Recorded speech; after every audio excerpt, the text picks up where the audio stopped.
My name is James North and I'm the Associate Designer. I'm James Moran and I'm the writer. I'm Francois Pandolfo and I played Quintus. Welcome to Rome. Or is it? Yeah. I remember doing this. This was, we'd arrived at Rome and I didn't have, I wasn't shooting until the third day, I don't think. But I came in to watch this and see Catherine and David do their thing. And it was fantastic. This looked great. There was so many people and lots of set. It was just fantastic. Was it hot? Yes, it was still hot, yeah. Yeah, it was. It was the first week of September. So it was still, yeah, it was very hot, actually.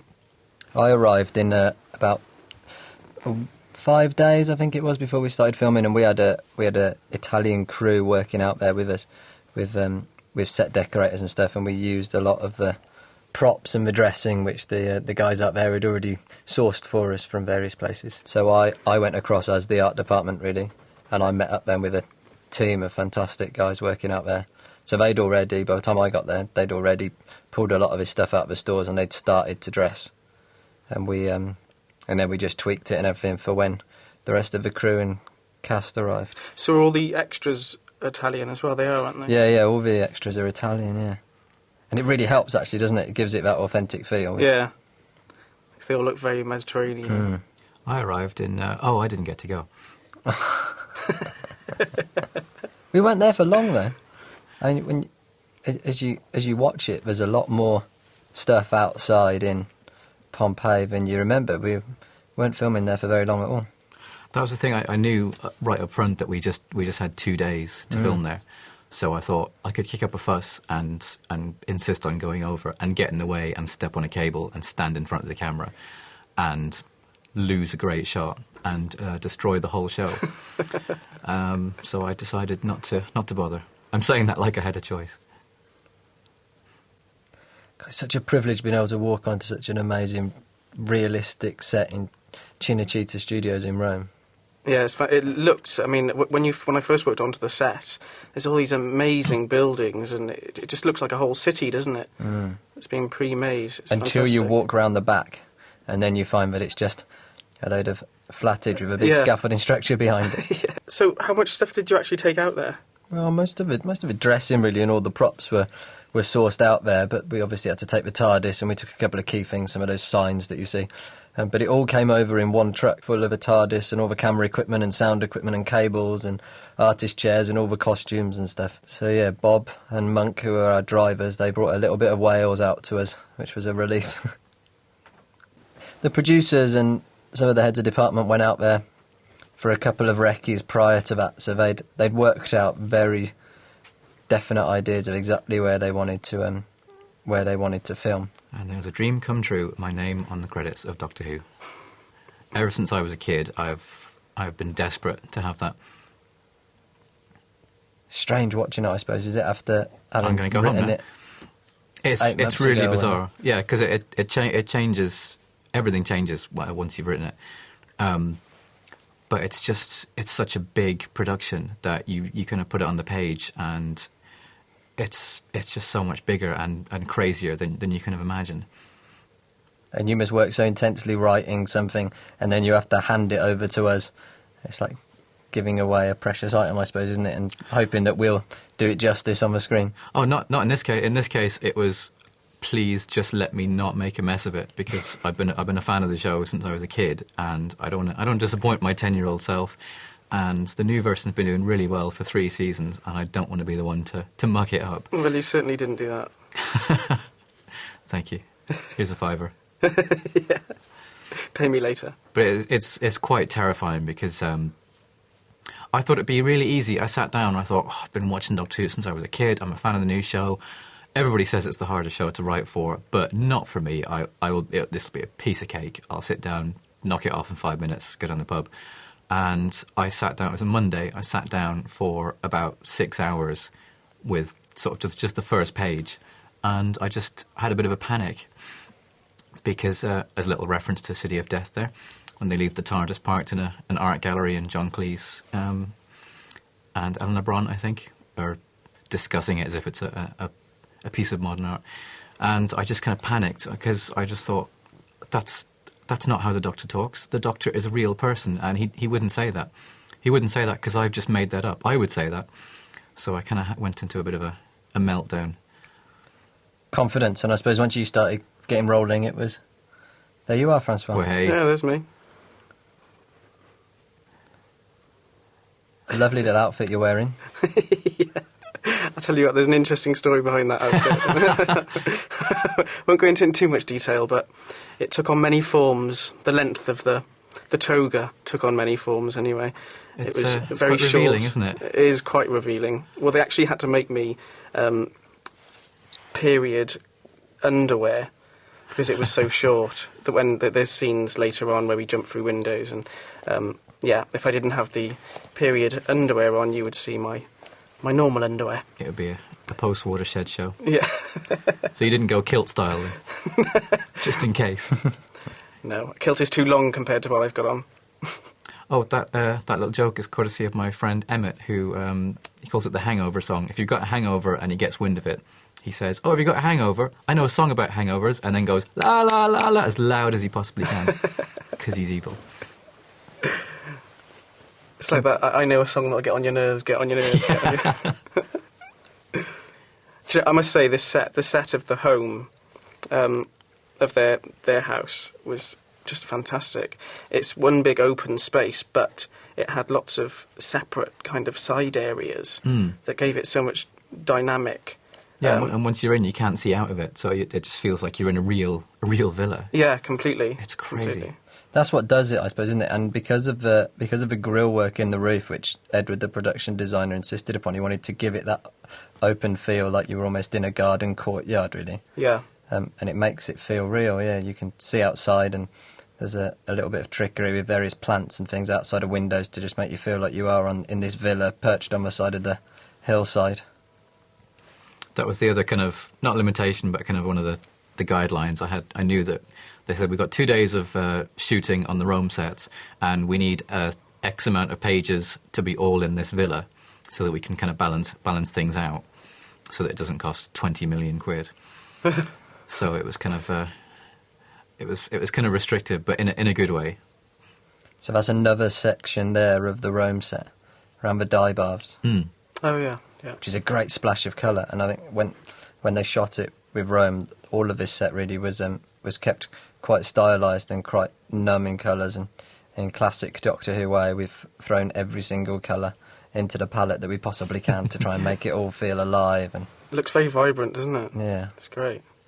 I just saw a flash of laughing inside because I just saw a flash. There it is, the donkey. You see the donkey ears in the background. Well, I'm not sure if you remember, but the donkey was upstaging quite a lot of the actors. And I remember the producer, Phil, had a few words. Can you tone down the donkey ears, please? Tell it to be still. Between the donkey and the chickens, I think we did quite well. We definitely got our money's worth out of those chickens. Don't start on the chickens, that's it.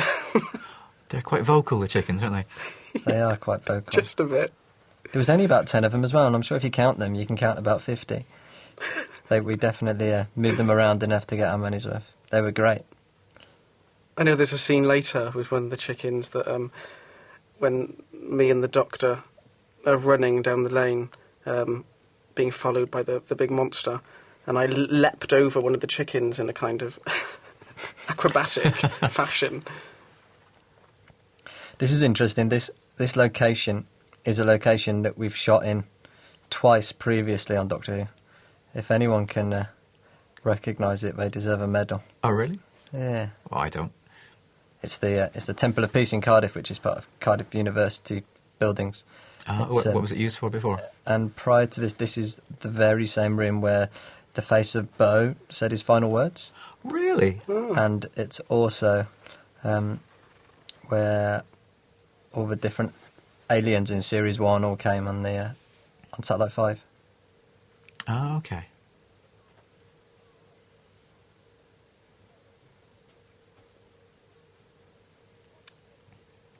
Who plays that character? That's Victoria plays the High Priestess, doesn't she? See, I only met her once on the first read-through. I never saw her again. No. I'm none the wiser because I still doesn't haven't seen her again. No.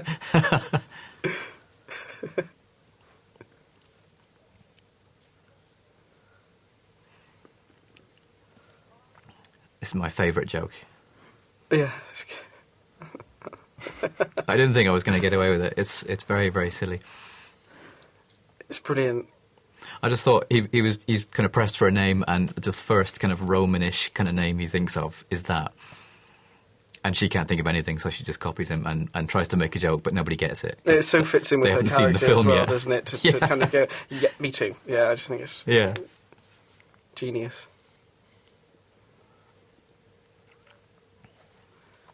I think it's fantastic. I mean, I was just so chuffed when I heard that Tracy was playing my mother and Peter was playing my father. Just quite an honour to be working with them. That pond in the centre as well gives it a great weight, doesn't it? It makes it feel like it really is outdoors. It's not. It's weird how the TARDIS it looks really out of place in a ancient Pompeii villa, but at the same time it kind of fits right in. Yeah, I was going to say. Yeah. The TARDIS never fails to amaze me. We put great. it in some of the most ridiculous locations, and every time it still looks great. I love the way they've colour coordinated the wall paint, painting on the wall as well, the marble effect with the TARDIS colour. I was on set for some of these scenes, and just before they started filming, I kind of wandered in and stood next to the TARDIS, and then David came in and said hello, and I got really starstruck the first time I met him, and the first thing I could think of to say was, "You're very tall," like a 5-year-old or something. And was that the first time you'd met him? Not on set. I met him at the read-through for the first time, and he came over and said hello, and I just turned into a burbling 5-year-old. But then on set when he turned up in his costume, and I was cool, and I thought, yeah, I can handle this. Professional, and we're chatting away, and then we're chatting about the TARDIS, and then all of a sudden my brain just kind of went, you're in a villa in ancient Pompeii next to the TARDIS talking to the Doctor, and then I just kind of turned into a 5-year-old. Blacked out. Yeah, I lost the power of speech and kind of went. Woke up a week later in Rome.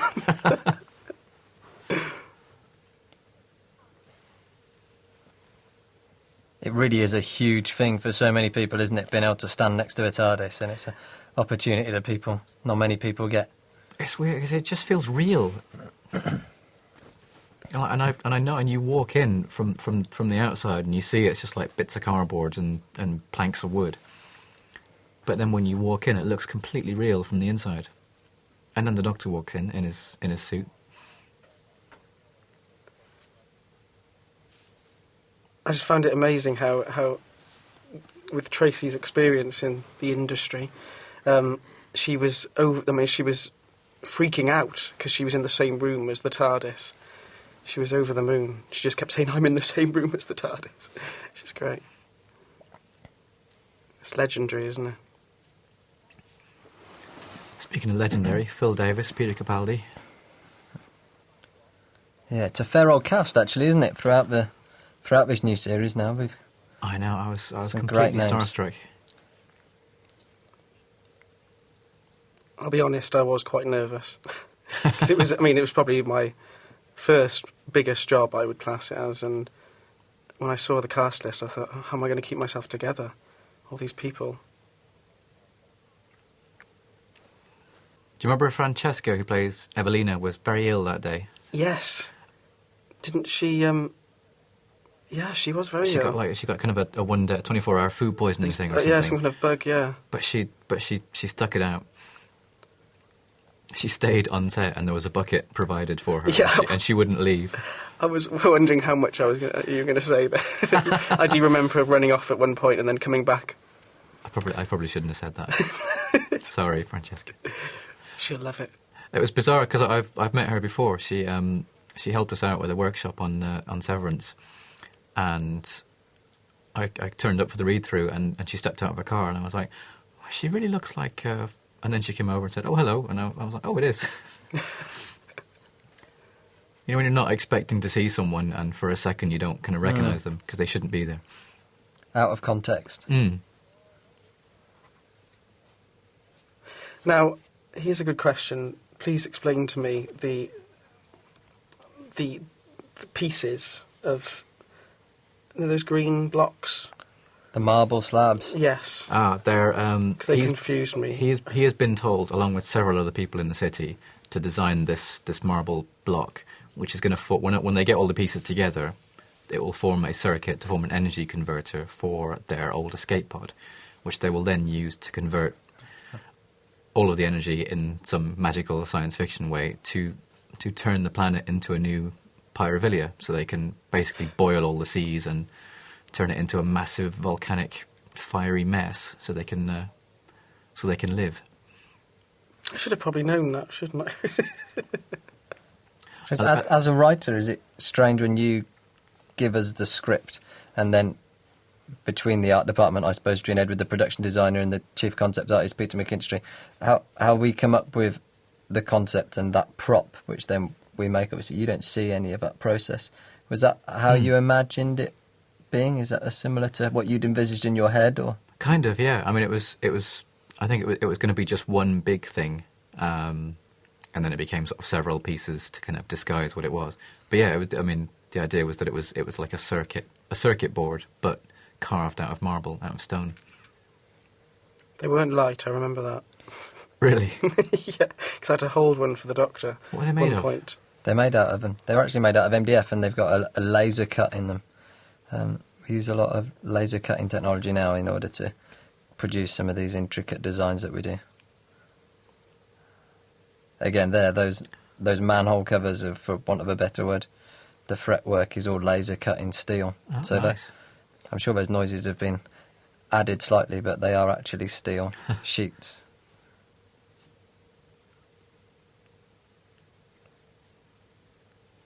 So the steam was a bit troublesome, I understand. Yeah, it was very troublesome for the sound, guys, definitely. But we laid a new floor in the studio to give us a nice smooth floor, so we could track around on it for the cameras. But we were very conscious of how we were going to get the steam to these 4 points within the room. So we thought we were being very clever between ourselves and the special effects department. Danny from the special effects suggested that we could maybe pipe some of his steam underneath the floor. So our supervising art director came up with this great idea of running all this copper pipe in order to feed the steam into the centre of the set, so we'd never have to be hiding all the cables and all the hoses like we normally do. And it worked fantastic, but the problem was that as the steam initially goes into the pipe, it condenses, which means you get a small amount of steam turn into water, which then, as the steam pushes through, it spits the water, so it makes a terrible popping noise, like popcorn popping, I suppose, in a microwave. What with that and David's glasses steaming up every time he went near it. But it does add something spectacular to it, doesn't it? We're big fans of our steam. Oh, there was lots of speculation online and elsewhere about the names of the characters, and did they come from the Cambridge Latin course? And yes, they did. That was one of the conditions when the first day I got the job. They said, right, it's going to be Pompeii, moral dilemma, etc.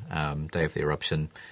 We're going to have 2 days shooting on location. We're going to have some pages in a villa, but we want this Roman Pompeii family, so we can kind of get into it through this family centre. So it was Russell's idea because he loved that family.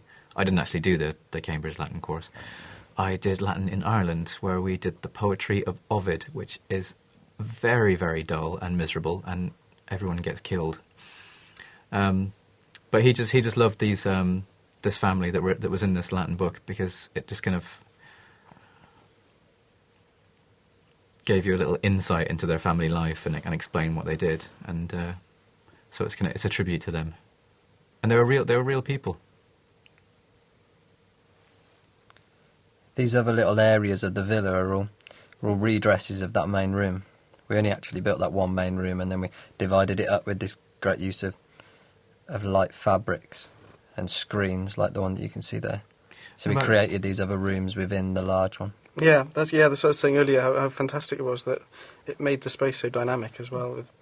That's cool. What about Lucius's house? Yeah, Lucius's quarters as well were the same. They were a sort of side room off the villa. Ah, okay. So when they climb through the window, which is shot in Rome, they come out inside a set. So we brought those window shutters, those louvers. We brought those from Rome over to here. I don't think I saw that bit inside. I was in there all day. It's only that one room, isn't it, that you use for Lucius's house? Yeah. Yeah.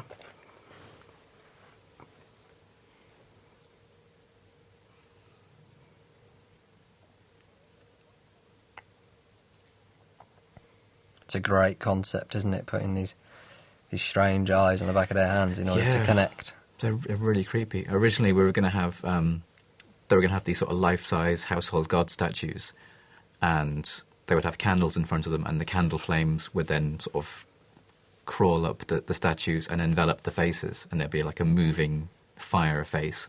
Cool. Which everyone was really excited about. And then I think once things moved along and the money started getting spent on other things,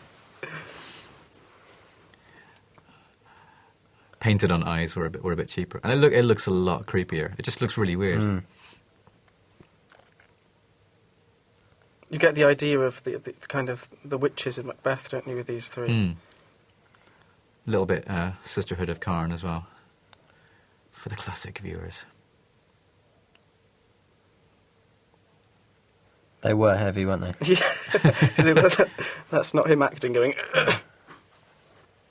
Yeah, heavy prop needs to be heavy. Yeah. No, I completely believe in that. I think it's good that it's heavy. He's so intense. Energy. Phil, he's got a real intensity. Mm. When I first met him, I was quite scared, actually. I was terrified of him. And he's really nice. He just sort of turned up in a brown suit and was really friendly, but I was very scared. And I didn't expect him to be there because he's one of these people that you don't really know his name, but then when you meet him, you go, oh gosh, of course, it's you. Mm. You know, you've been in so many things. So I was a bit surprised to see him there, and he's just quite scary, but so intense. He delivers his lines with real intent.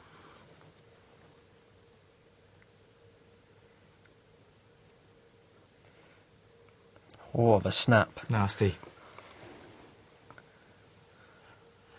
I always seem to have things getting lopped off or pulled off in things that I do. Legs and arms and things. Now, his arm was on a sling, wasn't it? Yeah. The fake arm was attached with a sling, wasn't it? Last shot of Rome, that was, wasn't it? Running away from that window. Yes. Running over with the trucks sat there waiting with half the kit already packed on them, waiting to start their long journey home. 6 o'clock in the morning. Oh, God, he squeezed every last bit out of it. Yeah.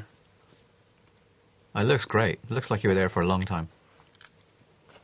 It's true. We had 1 day shoot, and then we did what we called a split day where we started late, so we had a little bit of daylight and then some other night stuff as well. I was the only one from the family that went to Rome. The others didn't get to go because I was in the exterior shots with David. Mm. So when I got back, they weren't impressed. Getting the money's worth of those chickens again. No chickens were hurt, by the way. Is that true, or are you just saying? No, it is true. Yeah, we had a great chicken wrangler who was there, who took great care of his flock. See, a chicken wrangler, it sounds like someone who hurts chickens. No. Yeah. No. A chicken comforter.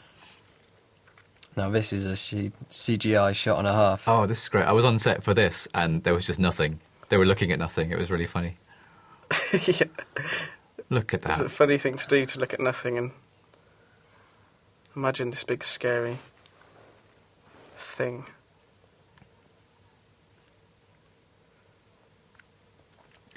Blessed are you not. Yeah. But all that scorching and everything on the side of the bath there is all put in post as well. None of that was there. It's great because there's so many different things happening in one scene there, like she's been taken off and The monsters there. I've just noticed the smoke pooling on the ceiling. I never saw that before. These monsters are great. They look exactly as I thought they would. I'm very, very impressed. You can tell your story now about the water if you want, James. It was the end of a day. I think it was a Thursday afternoon. It was approaching 7 o'clock.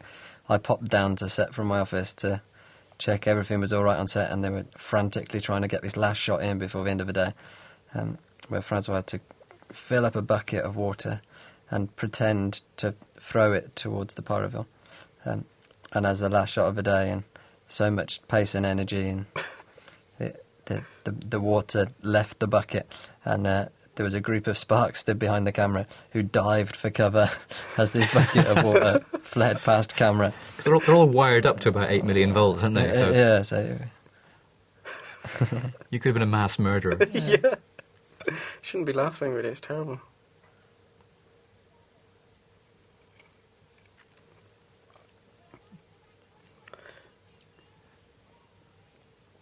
She brings such a different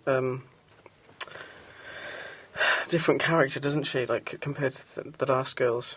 She's completely different. It works so well. She's really good fun to write for, because anytime you have a situation where somebody would ask an awkward question, you have to have her ask it. So you have to kind of write around it, or just let her ask it and figure out something else.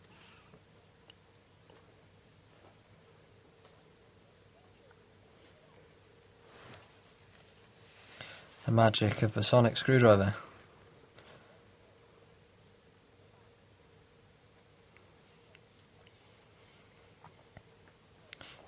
It's got such great depth, hasn't it, because of how dark it is in there, and then all these layered fabrics.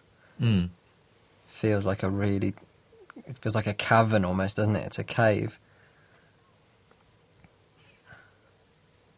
It's very creepy sound work on the voice here of the Pyrovile. Oh, they knew. The script editor, Brian, knows that I am terrible at making up names of characters, and so he insisted that I name the aliens, because he knew that it would be difficult. So I had about 5 names I went through, none of which I can remember, but I finally came up with the Pyrovile name. But it was about 8 syllables longer. It was something like Pyrovilaxinitarians or something. So every draft, I kind of lopped off a syllable on the end, until finally they were the Pyrovilians. And then I handed it in, and then it came back from Russell, and it was Pyrovile. I was like, I should have gone the extra syllable.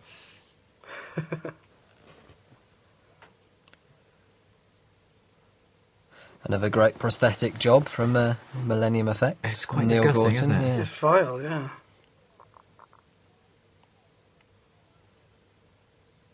They've put black dye in the mouth as well, so that makes it feel even more creepy, doesn't it? They've got... Nice. How long was she in makeup? I don't know. When they do most of the big prosthetics, they're in makeup for a good sort of 2.5 hours. The first couple of times they do it, it tends to take longer. Yeah. Makes scheduling quite a nightmare. So when an actor or actress has got to go into prosthetics for 3 hours before they can start a day, and we start a day at 8 o'clock in the morning filming on camera, turns it into a very long day for the crew as well as for the artist. Yeah, and if it's the first time, I suppose they can only predict how long it's going to take. They don't exactly know.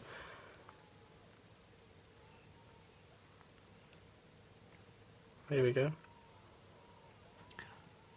That really freaks me out, that voice. It's really scary. It does terrible things to my stomach. Just seeing the flash of pink tongue amidst all this dull grey. So is that actually Victoria under that? Or... Because it's usually Paul Casey, isn't it? Yeah. Paul has the job of doing quite a lot of the big prosthetic numbers.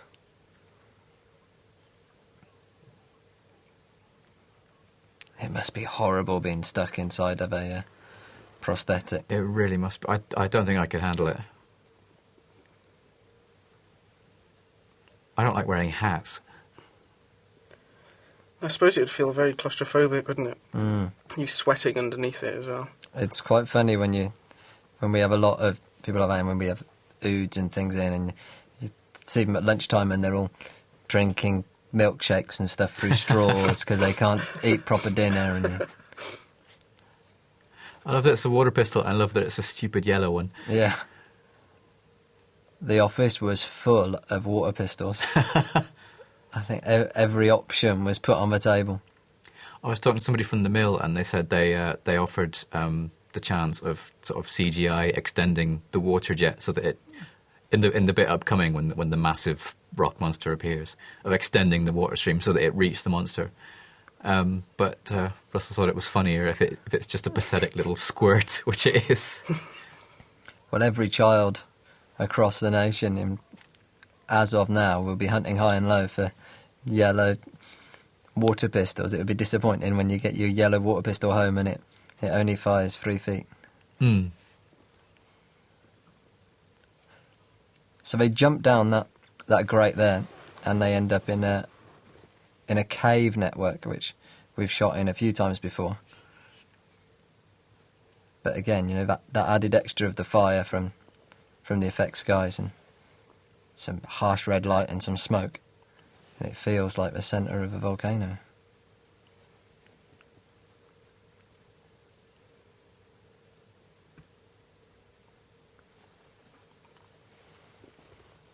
It was such a good idea in the original brief that they gave me to just kind of just come into it through the eyes of a normal family, just so, because otherwise it's too big and sprawling, and you can't really get a sense of the human cost, the tragedy. But if you kind of stay with a family pretty much all the way through it, then you can just really see how it affects everyone by how it affects them, and you can kind of multiply it in your head. And that was one of the things I was most concerned about. I've always been interested in Pompeii and what happened, and been fascinated with it. And I wanted to do a cool, exciting, fun action story, but when it got towards the end, I didn't want to cheapen it, because it was a real catastrophe. It was a real event, and these people really got killed, and it was horrific. And I didn't want to kind of make light of that, and I wanted to kind of commemorate it and just say, look, and that kind of comes into it at the end when he tells Kaikilis, you will be remembered. People will find this, and they will talk about it for thousands of years. And it just, it gets me all emotional. It shows her human side so well now, doesn't it? She can't see past the fact that there's these thousands of people that are going to die. I know, because you would. I mean, if you look, now I worry about it now, and it happened thousands of years ago. But if I went back in time and was there, I'd be desperate to try and save them, to try and do something about it. It's interesting because there's a battle of two minds, isn't there? Because Catherine's character, Donna, like you said, it wants to save everybody, whereas the Doctor's caught, isn't he, between two people, because he wants to actually just leave history alone. And he knows that it can't be done. And then it sort of in a couple of minutes he may be, because there's alien intervention and it's never going to erupt. He kind of, just for a minute, he kind of gets a brief glimmer of hope that actually, no, maybe it is possible. Maybe there is something that can be done. It's not going to erupt. And then, obviously, the hope is cruelly taken away. Doctor Who back in a quarry. That's what it's all about. That's why we do it. I'm so pleased. I've got a quarry, and I've got running through kind of corridors, even though they're cave corridors. Where was this shot? This was shot this was shot in a working quarry, so we came in at night and we dumped our our spaceship, and we we moved quite a lot of stuff around. We have a couple of great quarries around here who help us out hugely, and they'll do a lot of what we call it landscape gardening, where they bring in these huge 40-ton bulldozers and they move massive areas of rocks around for us, and we can create atmospheres, and we can create these areas. So when we went there on the recce's with everybody, none of this stuff existed. It was just a big old hole in the ground with trucks driving around, and we put all these rocks in place with the help of the plant workers at the quarry. Nice. It's brilliant. Obviously, we didn't put that in there. But a lot of that back wall there is all part of the actual quarry shelving. Horrible places to film in September. Oh, I bet, yeah. I bet the fire helped as well. Yeah. If I remember correctly, it wasn't very hot either, was it? No. Even though It looks like it was with the freezing. fire. Yeah. The steam helps hide the fact that you can probably see people's breath.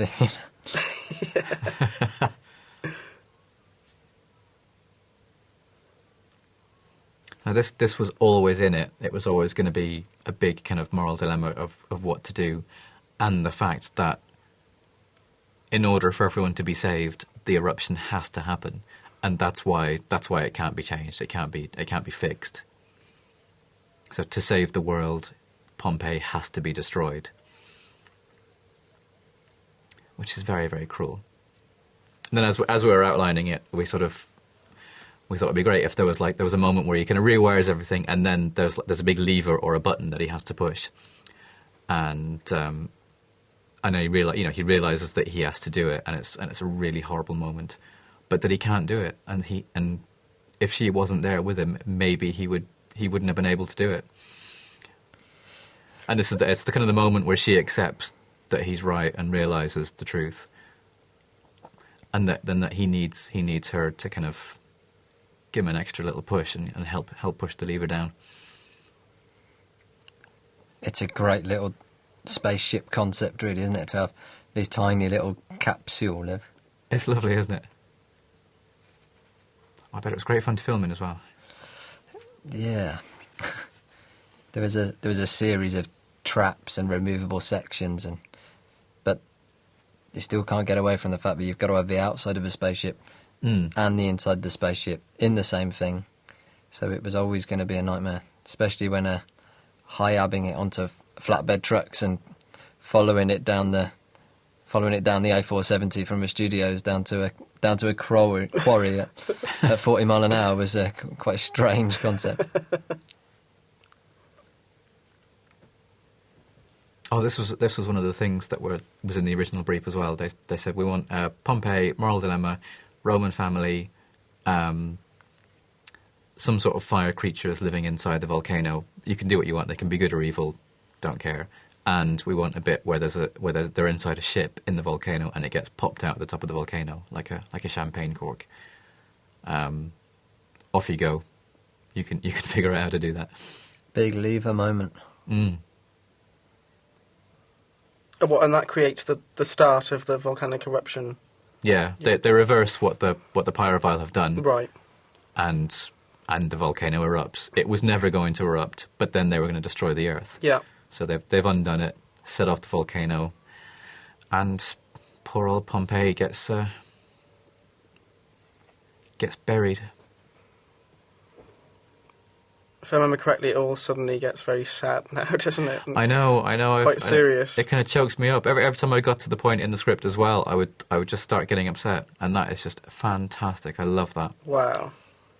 Now that's the first time I've seen that. That looks fantastic. That's a great CG element, isn't it? The Mill have done really well. They really pulled out all the stops on this one.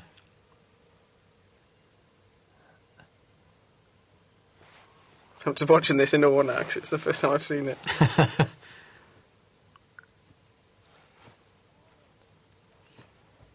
And it's crazy because, what he says earlier on is true. They didn't have a word for volcano. They didn't know what one was. There had been an earthquake 17 years ago, and they were just rebuilding the city, and they thought everything was going to be okay.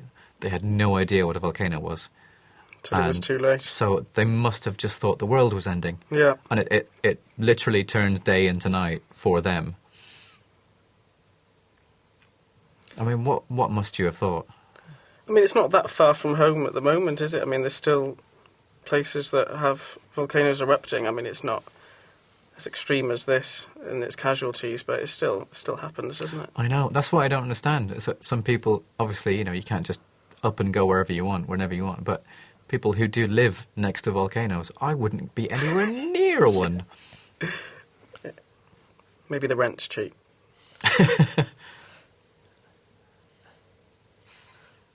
It's always worrying when you read a script and you say there's mass destruction and there's pieces of scenery falling over everywhere and there's dust and there's fire. And this was shot on that night shoot, and we had huge what we call woofers, which are compressed gas cannons, which the special effects team would throw huge amounts of cork, and That's and great. what you can see falling is a version of TV snow. Basically, TV snow tends to be a bleached paper. Well, this is an unbleached version, which is still grey.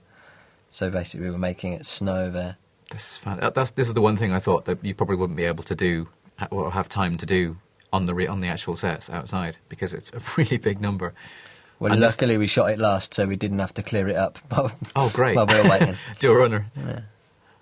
We had a team in the following day to clear up. I was always in tears getting to that bit in the script as well, because Donna's shouting, "Don't go to the beach, go to the hills." And there's obviously we'll never know for sure, but there's a theory that if the people who went to the beach hadn't gone to the beach, then they wouldn't have been killed. And we never know quite how many people were killed. I think there were about 20,000 people who lived there. I mean, obviously they weren't all killed. We've exaggerated for dramatic effect, but you know, a lot of people were horribly killed, and it was really awful.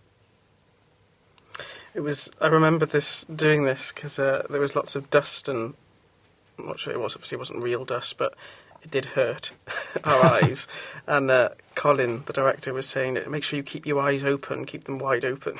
We all just sat there, Rub it in your eye. Yeah, really did sting quite a lot, but it looks very effective.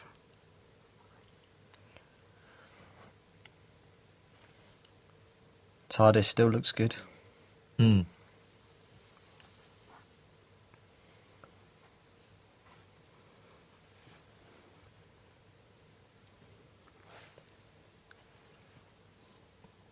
You can see him boiling up inside, can't you? Mm. Oh, it just Trying kills not me, to this scene. explode. Just Catherine's face.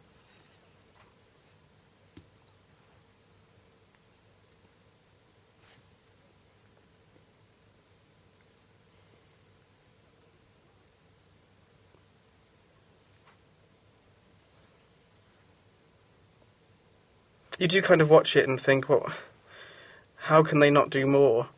Mm. But I mean, it makes it more realistic, doesn't it? Yeah, and it's But just they like, can only save these. It's not. yeah, and it's like, you know, where do you stop? If I start going around to every catastrophe that ever happened and saving everyone, then, you know, it would change history, maybe for the better, maybe not. But it's just, you know, you spend your whole life doing that and remake the universe in your own image. And that's not cool, kids. Don't remake the universe in your own image. That's an iconic image, isn't it? Of that That's blinding light superb. coming from inside the TARDIS. See, this is the bit when they said keep your eyes open, and clearly, Yeah. clearly we found it very hard.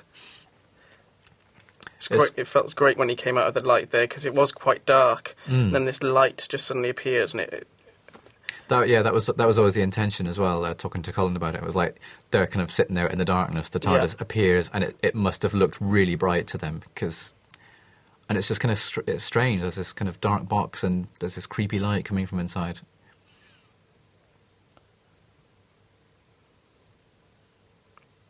it's a major part of the episode, isn't it? Colour and light. Mm.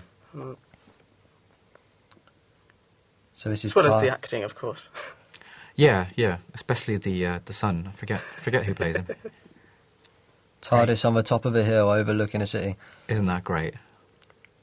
And ironically, the TARDIS was on the top of the hill, although you'd never really know, overlooking a city. Quad bikes, minotaurs, you name it, it took us to get that stuff up there. It was boggy, it was tipping it down with rain the day before. Sorry. Both the spaceship and the TARDIS had to get to the top of this Welsh hillside. And it was absolutely freezing. It was very cold. And coming back to my very short toga... Yes, it was. This is why I only go on set for a day for everything I do, because I really enjoy it for a while, and after a few hours I start feeling really guilty. I'm just going to think, oh my God, the money they've spent, and everyone's going to so much trouble. And I must admit, I spent the majority of the afternoon there making sure everything was right, and the crew started to arrive, and about 5:30, 6 o'clock, and I kept looking at my watch thinking, it's got to be close to going home time now, hasn't it? Leave the crew up there till 6 in the morning. It's quite sad watching this, because this was our last scene. Mm. We were released then after this. Released? Makes it sound like we were in prison. We were, it was our last shot. A lovely prison, a luxury prison. Yeah, and this was a really important scene for me because I wanted him to tell them, everyone got killed except you, but people are going to remember it wasn't in vain. It wasn't for nothing. Pompeii will live again.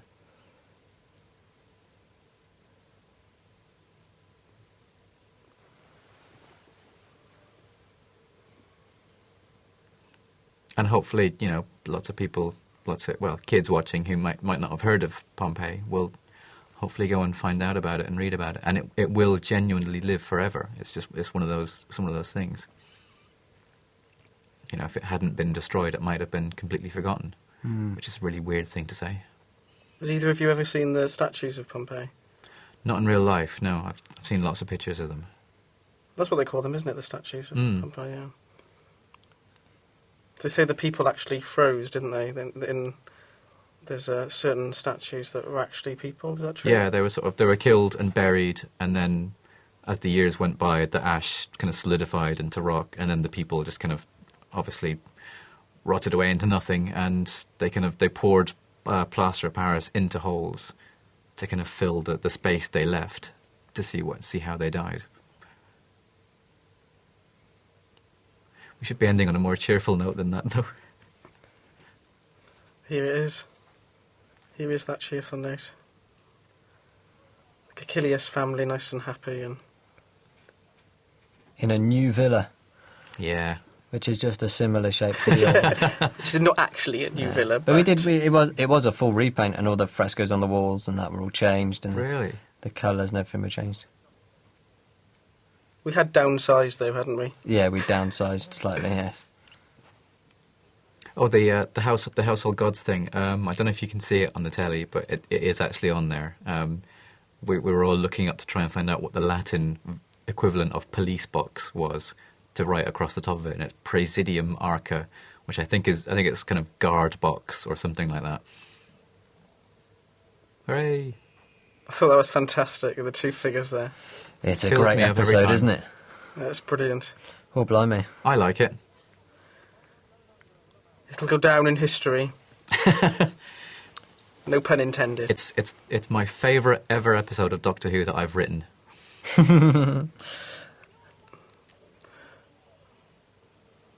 Well, this looks interesting now. The rest of the series. Next week. I can't talk much about this one, obviously. The Ood's back again. I haven't seen it, so that's all I know. No, I haven't seen it yet, but I'm looking forward to it. It looks fantastic. No, it does. Well, thanks, guys. That was brilliant. Thank you very much. Thank you for writing such a great episode. Thank you for watching and making it, and everybody else, everybody involved. I feel like a very small part of it because there's so much that happens. It's it's a big team effort. No, it is a big team effort, but everyone loves doing it.